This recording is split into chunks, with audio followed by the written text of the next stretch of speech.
Ladies and gentlemen, welcome to Loishoki Online TV.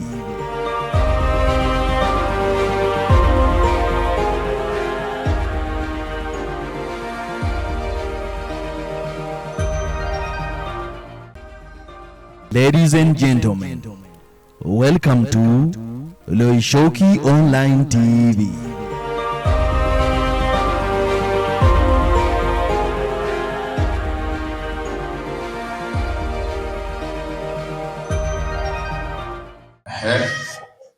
Asante mchungaji. Ndio.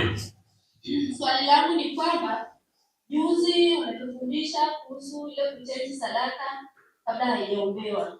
Je, kama hela yangu iko kwenye tenzi na sijapata tenzi, nikiandika karatasi kiasi ambacho nataka kutoa sadaka, nikaliweka ile karatasi kwenye kapu la sadaka, baadaye nikaenda kukomboa, je, ina madhara gani? Na mimi nikuulize, ulipanga kutoa sadaka tangu nyumbani? Ndio. Kwani si unajua maandalio ya moyo na mwanadamu? Wewe ukae nyumbani wiki nzima. Wakorintho wa kwanza sura ya 16. Tena inatakiwa sadaka yako wewe unaandaa Jumatatu. Yaani Jumapili ni leo, kesho Jumatatu unaandaa sadaka. Hebu nani anasoma? Wakorintho wa pili 16 mstari wa kwanza. Wakorintho wa kwanza. Nasoma. Sawa. Kwa habari ya ile changizo, ndio kwa ajili ya watakatifu. Kwani huku si tunatoa kwa ajili ya watakatifu? Hela ziendi mbinguni. Hela huwa zinatolewa hapa, zinatumiwa hapa, ila muagizaji yuko juu. Kazi inayofanyika iko hapa. Endelea. Kama vile nilivyoamuru makanisa ya Galatia. Sawa, na haya ya hana kusi. Sawa. Nanyi fanyeni hivyo. Ndio. Siku ya kwanza ya juma. Siku ya kwanza ya juma. Kila mtu kwenu. Kila mtu wa kwenu. Na aweke akiba kwake. Aweke akiba kwake. Kadiri ya kufanikiwa kwake. Kwa hiyo sadaka ilipaswa wewe uandae kila unapofanikiwa, anza kutenga. Tena uwe na mabahasha pale nyumbani mwanangu. Yesu anakupenda. Uwe na mabahasha pale. Hii ni fungu la 10, hii ni nadhiri, hii ni zaka, hii ni dhabihu, hii ni shukrani. Nakuwa na mabahasha yako tu. Kwa sababu siamini sana kama ukienda dukani ukimwandikia karatasi, umwambie kwa sasa nina $1000, nipatie tu mafuta ya mboga, alafu siku nikipata $1000 chenchi yake na kuja kulipa. Hakupi. Tukubaliana, anakupa? Hakupi. Mawili, niachie hiyo 10,000 yako hapa mpaka wewe upate au mimi nikipata. Sasa ya huku kanisani tunakupa tahadhari, kwa sababu za huku kanisani zinabeba roho za watu. Ndio maana Elisha alimwambia Gehazi, umechukua sadaka ya yule jemedari Naaman, ukoma wake uko juu yako. Kwa hiyo sadaka kumbe zinabeba ukoma. Naaman sadaka zake hazijaandikwa ukoma, lakini kwa sababu tatizo lake lilikuwa ukoma, sadaka pia zinabeba ukoma.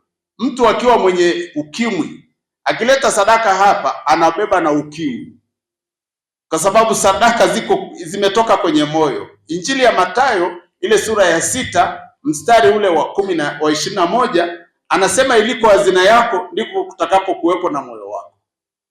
Kwa hiyo moyo wa mtoaji wa sadaka zinaambatana na sadaka yake. Kama moyo unaambatana, shida zake pia zinaambatana naye. Kwa hiyo siku ya kwanza ya juma, ukishaamka tu Jumatatu ndio umemaliza Jumapili mambo yako huku. Ukishaamka Jumatatu, anza utaratibu wa kuwa mkusanyaji kodi wa serikali, wa kodi ya serikali ya mbinguni.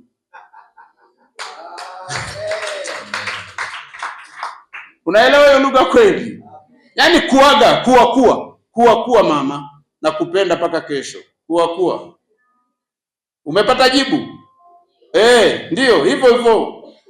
Hamna cha karatasi, na marufuku kanisa la Hanang Kusini kuandika makaratasi kwa Mungu. Acheni kumuibia Mungu. Saa nyingine hata karatasi yenyewe haina jina, wale wahesabu sadaka wanahangaika mpaka wanakosa mtu wa kumpa ile karatasi. Na huku kanisani kuna saa kuna kitu kinauzwa, alafu wewe unanunua ulipi. Tunahamisha matatizo nyumbani. Mtu anakuja kanisani ananunua mayai ya sadaka, alafu alipi, alafu ameenda amemeza yote. Meza na unameza na magonjwa ya mtu. Haya, karibu mwanangu. Sawa. Kwa somo lililopita tulijifunza habari ya matoleo ya fungu la 10. Ndio. Tumesema unapokwenda kuzalisha yamkini fedha tuseme 10,000. Unapopata mazidio yale ya juu unatoa fungu ya yale mazidio. Na pale unapopata pungufu ya pale bado unatoa fungu. Sasa nataka kuelewa. Kwa mfano kama nilikuwa na 10,000 nikazalisha ikawa 15,000, kwa nini fungu lake siwe 1,500 iwe 500 ya 5,000? Subiria hapo, usiondoe maiki. Najua ni uso kwa uso. Kwa kadri ya kufanikiwa kwake, Biblia ndio imesema. Neno kwa kadri ya kufanikiwa kwake. Si tumesoma hapo? Rudia tena huo mstari ese. Kwa kadri ya kufanikiwa kwake. Rudia tena huo mstari wa 2. Mstari wa 2. Siku ya kwanza ya juma kila mtu kwenu na aweke akiba kwake. Ndio. Kwa kadri ya kufanikiwa kwake. Sema kwa kadri ya kufanikiwa kwake. Neno kadri ya kufanikiwa maana yake kadri ya maongezeko yako. Unatoa fungu la 10. Nisikilize mwanangu, itakupa ufahamu wa kutosha. Ukienda kama umeenda kulima shambani. Tulisoma kitabu kile cha Mwanzo. Shika tu maiki usiogope, ndio maana nimesimamishwa hapa. Ibrahim alitoa fungu la 10, kwani alienda kufanya biashara kule kwenda kupigana na wale wa jamaa? Hajaenda kufanya biashara, si kweli? Lakini alitoa fungu la 10 la vitu vyake vyote kwenye ile kitabu cha Mwanzo sura ya 14 mstari wa 17 mpaka wa 20. Kwa hiyo kinachompa mtu kutoa fungu la 10 sio tu mafanikio, lakini kwa mahali alikofika. Pale alikofika tu anapaswa kushukuru Mungu. Kwa mfano, umechukua vikoba. Nilitoa mfano mara nyingi maeneo mengi. Ukichukua vikoba ukafanya biashara, ukabeba mayai yote yakawa visa, yana watoto ndani, utawapata wale waliokuuzia? Je, kikoba itakudai? Itakudai haikudai? Yes. Sasa wewe kwa sababu tayari umefanya biashara, mtaji ukakatika, ili Mungu ajue kwamba bado unamtegemea, toa fungu la 10. Kwenye ile fungu la 10, kitu kinachofanyika pale sasa ni kumwambia Mungu, pamoja na kwamba sijafanikiwa, lakini bado msaada wangu uko kwako. Mike umeelekeza chini. Si umeelewa? Na utulie taratibu, ili kanisa la Mungu liwe salama. Mwenye swali lingine? Ndio mama. Asante. Ndio. Ninapenda kuuliza swali pale ambapo umesema kila pale utakapofanikiwa toa fungu la 10. Fungu la 10 kwa kumi, kwa mfano nimelima shamba, nikapata gunia 10, nikatoa gunia 1. Ndio. Je, pale nitakapoenda kusaga mahali pa unga ulizungumzia ukasema hata ukatoe 2 ya ngapi sijui nitoe. Kwenye unga pia natoa, wakati fungu la 10 nilikwisha kutoa kwenye gunia niliyovuna shambani. Okay, sasa wewe ni mtu mzuri, ila unataka kuchafua uso wako. Iko hivi mama, ngoja tu nikusaidie. Nakusaidia tu kwa sababu ndio maana tunasaidiana. Naomba fungua kitabu cha Malaki. Fungua kitabu cha Malaki. Ngoja tunamjibu tu kidogo. Biblia itakujibu.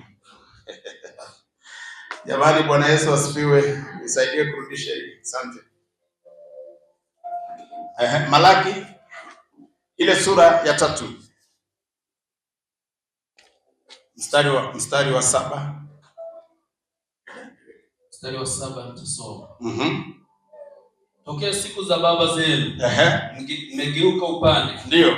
Mkayaacha maagizo yangu. Ndio. wala hamkuyashika, nirudieni mimi, nami nitawarudia ninyi, asema Bwana wa majeshi. Lakini ninyi mwasema, turudi kwa namna gani? Endelea. Mstari wa 8. Je, mwanadamu atamuibia Mungu? Sasa tunakwenda kwenye wizi mama. Tunataka tuangalie mazingira ya wizi. Unajua huwa kuna wizi wa kuvunja dirisha. Na kuna wizi wa mtu ameingia ndani akakuta kijiko, akaweka mfukoni. Huyu aliyevunja dirisha kuna shtaka la kwake, kwa sababu kwanza kavunja. Lakini pia huyu aliyeiba kijiko, wote tutawaita wezi. Huyu mtu anasema hivi, Mungu anasema, endelea mtu wa Mungu. Je, mwanadamu atamuibia Mungu? Mwanadamu atamuibia Mungu. Angalia aina ya vitu vilivyoibiwa. Lakini ninyi mnaniibia mimi. Lakini ninyi mwasema. Nimekuibia kwa namna gani? Ndio. Sasa angalia namna. Mama ndio namna ndio hiyo sasa. Mmeniibia zaka na dhabihu. Okay. Zaka ni moja ya 10. Dhabihu ni sadaka tena sadaka ni nyingi kuliko fungu la 10. Tunaenda sawa sawa mama? Amen. Okay. Kwa mfano, tunakutana na wewe kwenye kijiwe cha Dirma hapa. Mama, nilikuona wapi? Alafu nasema, mtumishi, hivi nimekutana na wewe hapa. Hivi niliwahi kukuona kwenye kongamano. Nakwambia ndio. Mama, karibu chai. Unakukia chai ya hela yangu. Unakuyanga na mwendo. Ile hela iliyobaki mfukoni kwako ambayo ilikuwa ya budget ya chai yako, ulifanyia nini?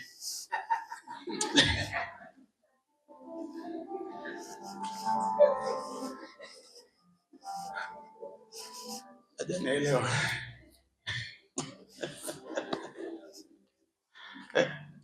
Hataelewa. Yaani huko mbele ya mwalimu utaelewa. Ulipotoka kwako ulipanga tukutana na mimi? Si una budget ya kwako ya chai? Sasa nimekununulia mimi. Una sadaka yako. Sasa iko wapi? Unatoaga hizo? Ndio sasa ndio nakwambia. Si unaona inafaa kutolewa hiyo? Ndio maana ni dhabihu. Dhabihu ni aina ya shukrani. Mungu asante.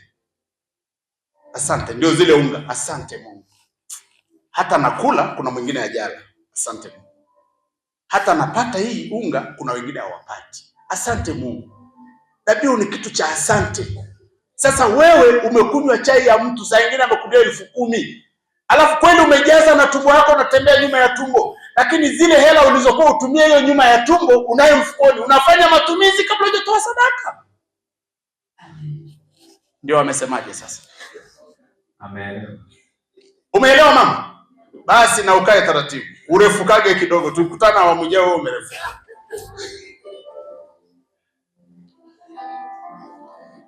Hebu kwa yule mama kwanza, alafu tunakuja kwa huyu. Ndio mpaka aongee naye. Ndio mama. Amina. Asante mchungaji. Umetufundisha juu ya utoaji wa mzaliwa wa kwanza. Bwana Yesu asifiwe. Amen. Mimi swali langu ninasema hivi. Ndio. Nimemjua Yesu kwa umri wangu huu. Sawa. Na watoto wangu wamekuwa wakubwa, wa baba, wa mama. Sawa. Sijaweza kujua namna ya kumtolea Mungu katika mtoto wa kwanza. Ndio. Je, kwa sasa hivi inawezekana kumtolea Mungu kwa 2,000, sio 100%? Ndio maana bado uko kwenye ardhi hii.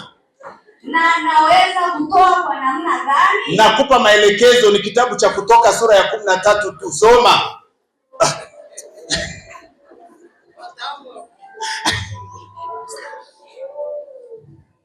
Eti nikiwa mzee naweza kurudi tumboni mama yangu nikazaliwa tena pale.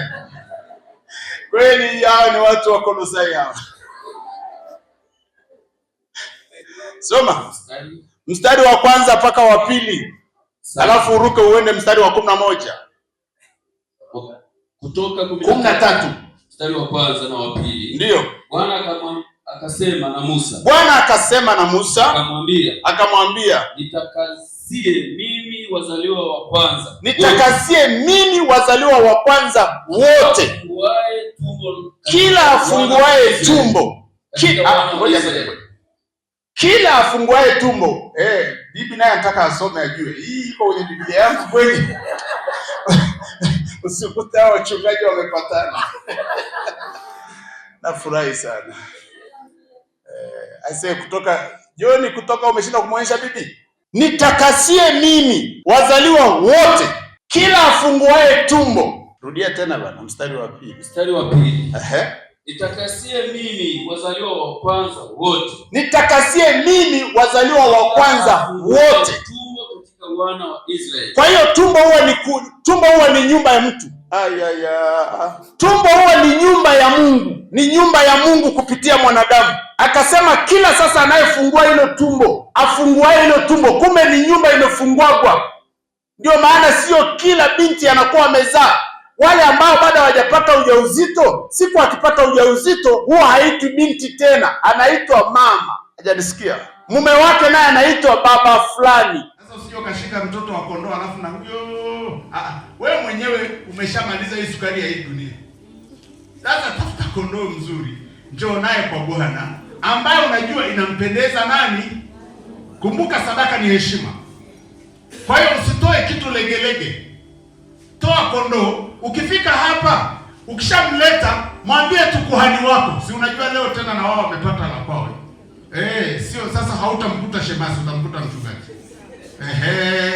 Ukifika mwambie mchungaji, nimekuja kutoa sadaka yangu ya ukombozi. Swali linasema, je, mimi kama sasa nilivyo ndio nimesikia injili naweza kutoa mwenyewe? Ndio. Injili ya Yohana sura ya 17 mstari wa 19. Soma basi. Aisema mnasoma Biblia yenu, mimi ya kwangu iko ndani. 17:20. 17:19. 17:19. Sio 20. Okay, nitasoma. Sawa.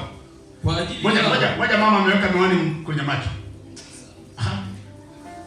Kuna watu wazuri kama hawa. Kwa ajili yao najiweka wakfu mwenyewe. Wewe mama sasa unajiweka wakfu kama mzaliwa wa kwanza ili sasa ushughulike na wengine. Huwezi kwenda kugombana na maadui wakati wewe mwenyewe hujavaa silaha. Mama umesoma na napenda frame John, hata frame ya hiyo miwani huwezi kununulia mama.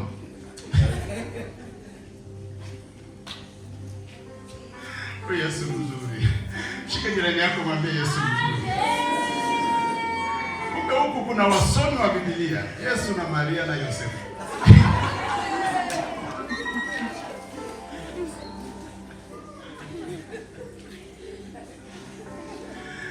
Mchungaji, naomba kuuliza tena hapo. Hapa nipo na mimi hapa.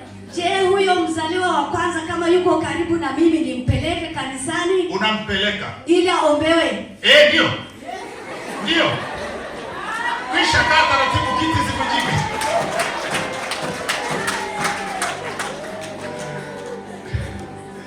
Jamani, Shilo hoye. Wanawake hoye. Mpe sasa maiki moto mchemka sasa. Mpe katibu kwanza. Mpe katibu, si katibu mwasi.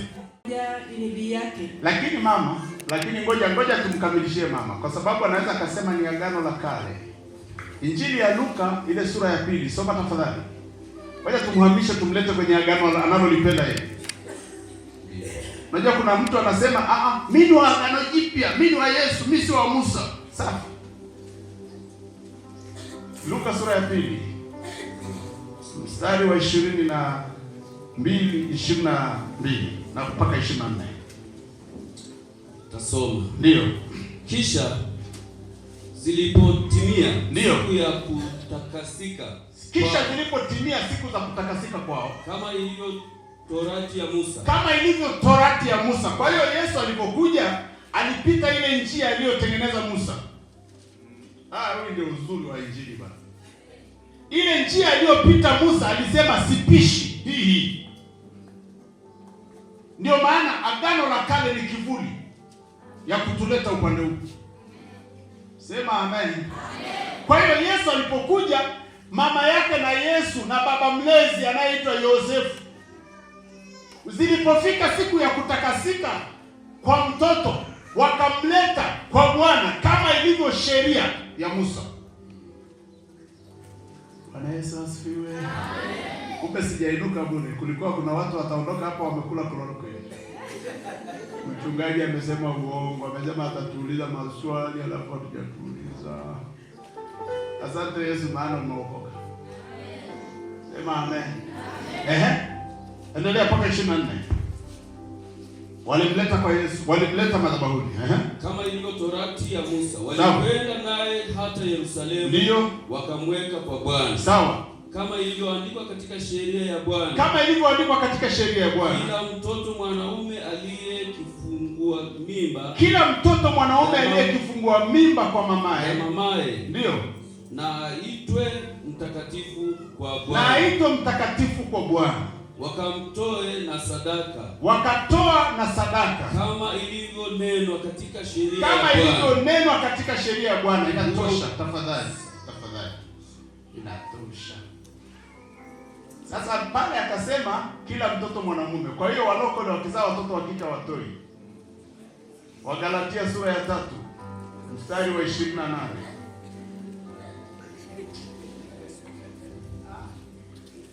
Walokole wakizaa watoto wa kike watoi kwa sababu anasema huyu si misijana tu. Wagalatia sura ya 3 mstari wa 28. Mstari wa 28. Ndio. Hapana Myahudi wala Myunani. Hapana mtumwa wala huru. Hapana mtu mume wala mtu mke. Hapana mtu mume wala mtu mke. Maana ninyi nyote mmoja katika Kristo Yesu. Ndio maana saa hii mtu akisema mwanamke hafai kuwa mchungaji, mimi namwangaliaga kutoka chini mpaka juu, naomba Biblia yake akakata ile karatasi. Hapana mwanaume wala mwanamke. Hapana mtumwa wala mtu huru. Wote katika Kristo tumekuwa nini? Tumekuwa mmoja. Sema amen. Mwangalie jirani yako, mwambie amkaga. Ndio maana mwanamke akijua nafasi yake, anang'oa hii nchi yote, anaifanya inakaa sawa. Ni sawa? Karibu katibu. Asante mchungaji. Swali langu moja kwa moja na lengo kuhusu mzaliwa wa kwanza. Umesema mzaliwa wa kwanza ni kifungua tumbo. Je, kama mzaliwa wa kwanza sio riziki, hapo utafanyaje? Aliyefuata ni mzaliwa wa kwanza. Asante. Mungu ni wa walio hai. Mungu sio wa wafu.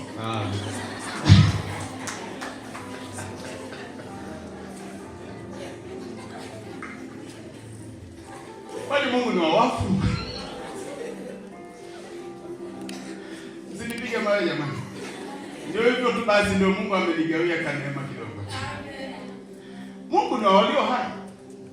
Kwa hiyo kama amededi, adedi yeye. Sisi tulie naye ndio tunayemkomboa. Kwa sababu ndio atapambana na changamoto za dunia. Shetani hata hangaika na aliyekufa, hangaika na aliye hai. Kwani aliyekufa atakunywa pombe? Lakini aliye hai atakimbilia busa. Tumuwai haraka kabla hajakimbilia busa. Haya, karibu mama. Asante mchungaji. Swali langu ni pale sehemu ya fungu la 10. Swali langu linasema, kwa mfano, nimeenda kibarua, nimefanya masaa, nimepata 5,000. Sawa. Kwenye hiyo 5,000 fungu ni 500. Ndio. Sasa baada ya hiyo 5,000 nikatoa sehemu ya fungu la 10. Ndio. Hiyo yale ndio nibakia nikanunulia mahitaji yangu, mafuta, mboga, sukari. Sawa. Je, kwenye hayo mahitaji mimi niliyojinunulia nastahili pia kutoa sehemu ya 10? Nikuulize na mimi swali. Na mimi nikuulize swali. Je, kama ungenunua tutoeni sadaka kwa Mungu ili Mungu atubariki maisha yetu. Amen. Haleluya. Kwanza kwa kanuni hauruhusiwi kwenda kumuona kuhani mikono mitupu. Mimi najua ninyi mnaendaga kwa kuhani. Nimekuja niombee. Na chai ya kwa kuhani unakunywa bure.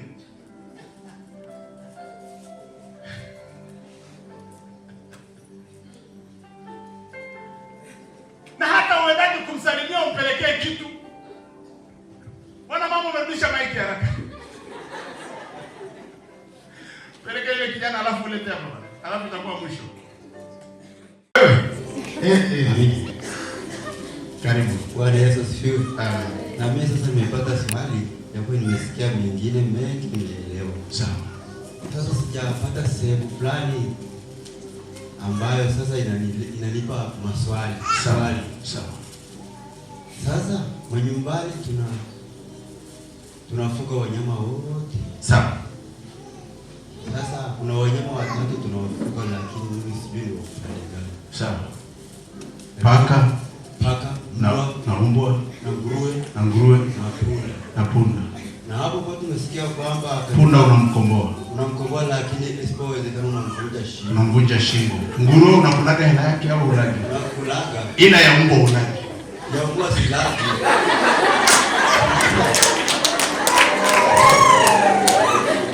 Sasa hao mimi tangu nimekuwa mshirika sijawahi kuwa naletwa malimbuko na fungu la 10. Huletaki malimbuko na fungu la 10? Ya mbwa sijawahi kuona. Hujawahi kuona? Na punda sijawahi kuona. Nguruwe pia vile vile. Paka pia vile vile. Sawa. Sasa wanyama hao mbona tunawafuga laana? Kuna? Okay, naomba na mimi nikuulize. Sawa. Nikuulize tena swali la ufahamu. Ukilala nyumbani kwako unalipa kodi shilingi ngapi? Yaani ile kitanda chako unapolala. Sisi kwa mfano hapa mjini tunalipa kuna kodi ya guest. Tunalipa. Si sawa? Okay. Huwa kuna sadaka zinaitwa sadaka za shukrani. Neno shukrani maana yake kuna kitu unaelewa Mungu anaendelea kufanya kwangu. Kwa mfano, paka anakusaidia panya. Ni sawa sio sawa? Sawa. Hajalinda mahindi ya magunia yako yasitobolewe? Huhitaji kutoa hata sadaka yake? Sasa kwa nini usitoe? Kwamba Mungu ngoja umleti yeye. Kwa sababu huko atakosa soko. Lakini mimi nishawahi kushiriki ibada tuliouza paka kwa bei kubwa. Unakumbuka rafiki yangu? Tena ni bibi kaleta, bibi kama yule kaleta paka wake, tena akamleta na mfuko wa rambo, akaweka kanisani na akauzwa hela nyingi, na mfuko pia ukauzwa. Haisesi kweli? Ndio. Wewe shida una kanisa moja iko chini ya mlima Uhamaji, kanisa kwenda hata kusitembelea. Kwa hiyo umbwa anakulindia huko nje. Hau. Unajua jamaa alikuwa anapita na fisi akadondoka. Kama je ungemlipa security guard? Hao walinzi wanaovaa nguo ya blue. Unamlipa umlipi? Sasa kwa nini usimwambie Mungu, mbona kuna vitu vingine vya neema tu unalipa? Mbona unasikitika sasa wewe? Kwa hiyo ndugu yangu, paka umleti kanisani, lakini anatumika kwako kwa faida yako. Si ni sawa? Wewe tengeneza sadaka yako, maana Roho atakuwa anakuongoza. Ndio kazi mojawapo ya Roho. Wagalatia kile kitabu cha Wakolosai. Hebu soma Kolosai. Sura ya 3 mstari wa 15. Sikiliza bwana, wewe sikiliza, wewe usisome. Baadaye utaniuliza nitakwambia. Ni Wakolosai. Sura ya 3 mstari wa 15. Soma. Na amani ya Kristo iamue mioyoni. Wacha sasa hiyo amani kaamue ndani yako. Leo kwa kuuliza hilo swali tayari wewe utadaiwa sadaka ya paka, sadaka ya umbwa, na ya nguruwe. Si ameanzisha hoja. Sawa. Sasa amani ya Kristo ikakufuatie mpaka nyumbani kwako. Wachungulie nguruwe zako wamenona, angalia mkubwa ni upi. Sisi sawa? Sawa. Juzi nina shamba langu linaliwa na tumbili. Nikaomba umbwa wakamna. Jamaa moja akaja akasema nauza mtoto umbwa 1400, nikamlipa. Nikanunua wangapi? 2. Yule jamaa niliyemwambia kaufunge maumbwa akasema alafu siku mahindi tukivuna nafanyaje? Sasa kwenye ile 1400 hamna fungu la 10. Ameenda kulinda tumbili, sasa yule umbwa hajalinda mahindi. Sasa kwani halindani wa kwako? Sasa amani ya Kristo ikwambie sasa kwamba utoe nini?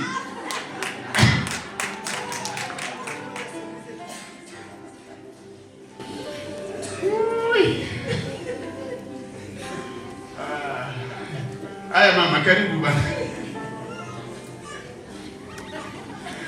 wewe una nguruwe ni?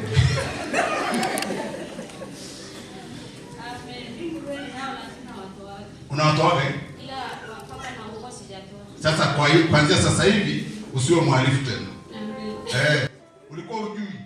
Mungu zamani za ujinga alijifanya kama hazioni. Sasa hivi amefunua, ndio maana injili imefika. Kwa hiyo paka na panya wanakimbia na wewe jitahidi. Je, ungenunua dawa ya panya? Tunatumia hela.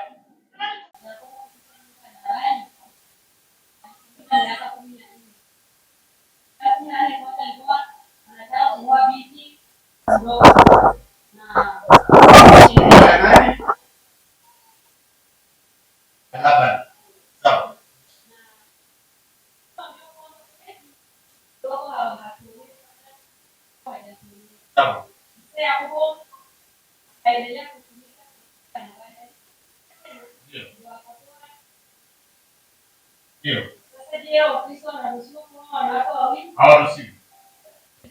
Hata Yakobo hakuwa Mkristo.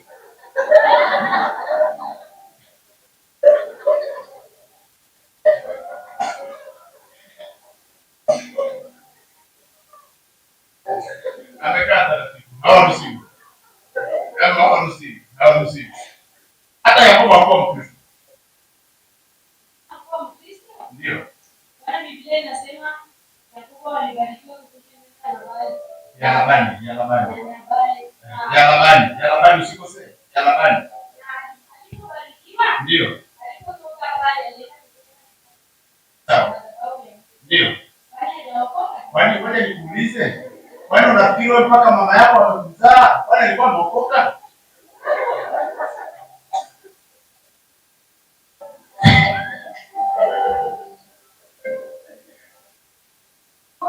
Lakini si Mungu alikuwa anamwandaa ili amlete mtu mzuri kama wewe duniani. Asante kweli ukaenda. Karibu mpe maiki mwangalizi wetu bwana. Hii ni nzuri.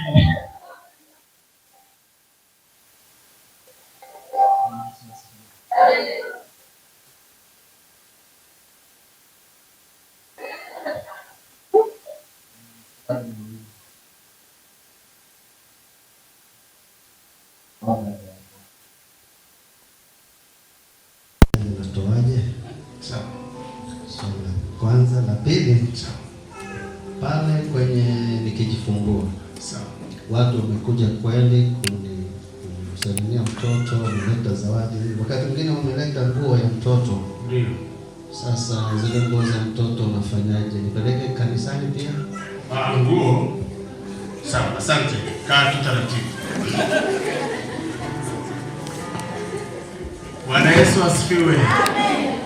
Wafalme Samuel wa pili. Samuel wa kwanza alimpasha habari Abigaili. Sawa. Sasa tunamtafuta yule mwanamke ambaye mume wangu hajaokoka. Mkewe Nabali. Tafadhali kidogo. Nabali kwanza hajaokoka au ameokoka?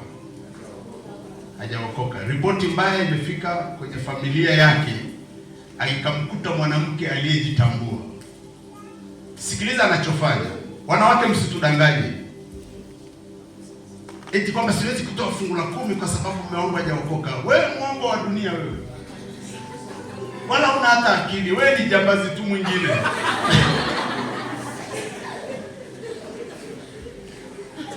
Eti hajaokoka. Unajua ukijificha kwenye kichaka ambako tunakuona sio sawa sana. Wachungaji tusidanganywe, unajua na hao washirika. Hao washirika wana vichwa venye mapembeni. Huyu mke wa Nabali anapata ripoti wakati mume wake yupo kwenye masuala ya starehe.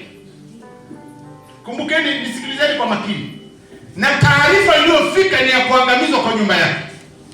Na kupitia taarifa ile nyumba yake isingebaki. Mfanyakazi mmoja mwaminifu akamjia Abigaili. Anaongea naye, anampa taarifa kwamba kuna jambo jana limefanyika. Lile jambo linakuleta mauti kwetu. Mstari wa 23 ukiendelea kusoma, soma mstari wa 23 tu. Cheki mstari wa 23 mpaka 25. 23 nasema. Ndipo hapo Abigaili alipomwona Daudi Ndipo hapo Abigaili alipomwona Daudi, alifanya haraka kushuka ndio ya punda wake. Sawa. Akamwangukia Daudi kifudifudi. Akainama mpaka chini. Akamwangukia miguuni pake. Akasema, juu yangu Bwana wangu. Juu yangu mimi na uwe uovu. Tafadhali mjakazi wako na anene. Masikioni mwako. Nawe uyasikilize. Huyu ni mwanamke, mume wake hajaokoka. Ugonjwa unakuja nyumbani kwako, unaenda kumbembeleza mume kwamba twende mlimani tukafunge. Hebu amkeni wapendwa. Amina. Bwana Yesu asifiwe. Amen. Utaniambiaje huwezi kutoa fungu la 10 wakati anayepepeta ile mahindi pepe ni wewe, anayefanya vile ni wewe, anayepewa matumizi ni wewe. Kama mume wako ni shambaka, nisikilize, si atakupa matumizi, badilisha yale matumizi. Wewe ndio unajua hesabu, ziko gunia 100, kwa hiyo inahitajika gunia 10. Wewe badilisha akili, yale matumizi punguza. Amen. Paka umepata fungu la 10. Mstari wa 16 rudi juu. Mstari wa 16. Sawa. Watu hao walikuwa boma kwetu. Ndio. Usiku na mchana. Wakati wote tulipokuwa nao. Ndio. Tukiwachunga kondoo. Sawa.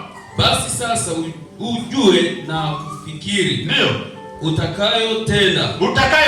Mwanamke anaambiwa sasa, kwa sababu yamekusudiwa mabaya juu ya Bwana wetu. Ndio. Na juu ya nyumba yake yote. Kwa hiyo wewe mwanamke hubaki na juu ya nyumba yake yote. Wewe mama, pamoja na kwamba wewe una kitu ambacho kiko kizuri, lakini hubaki.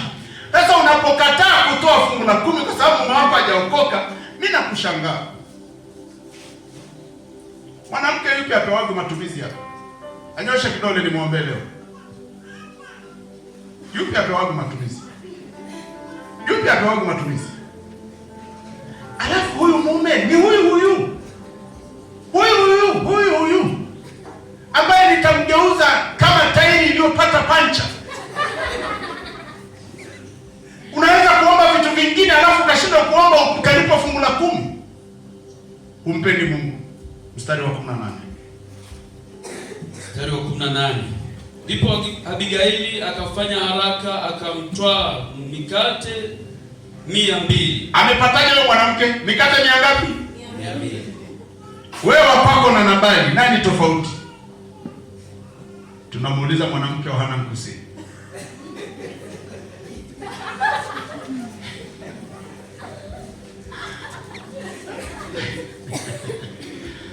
Maria asifiwe Yesu. Amen. 200 tena hajanunua akachukua. Kwa hiyo sidhani kama walikuwa na kiwanda cha mikate cha bakery.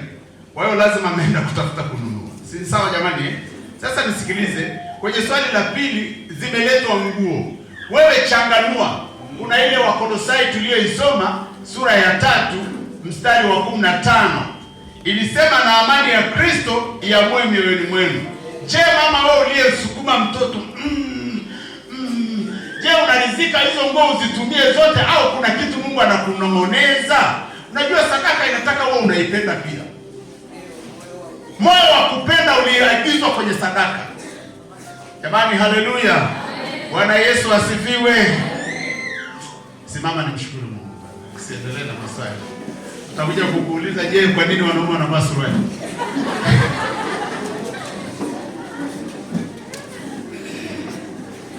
Baba mwema, asante kwa utumishi huu mkuu ambao umekupa heshima. Asante kwa kutupa hata maswali haya. Yabariki Mungu maneno haya ambayo yameulizwa na watoto wako.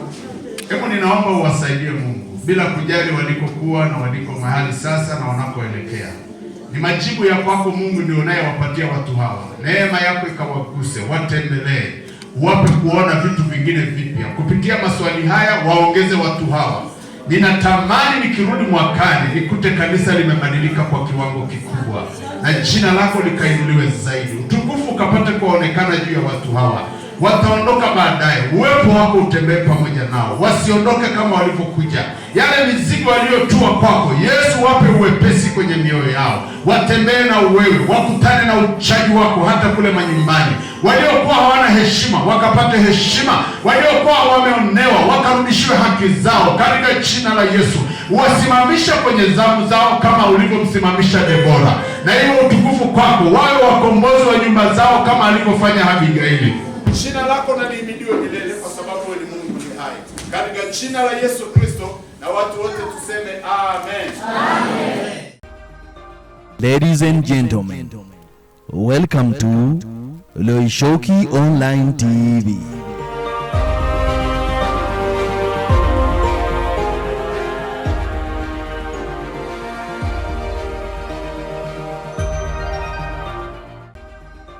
Ladies and gentlemen, welcome to Loishoki Online TV.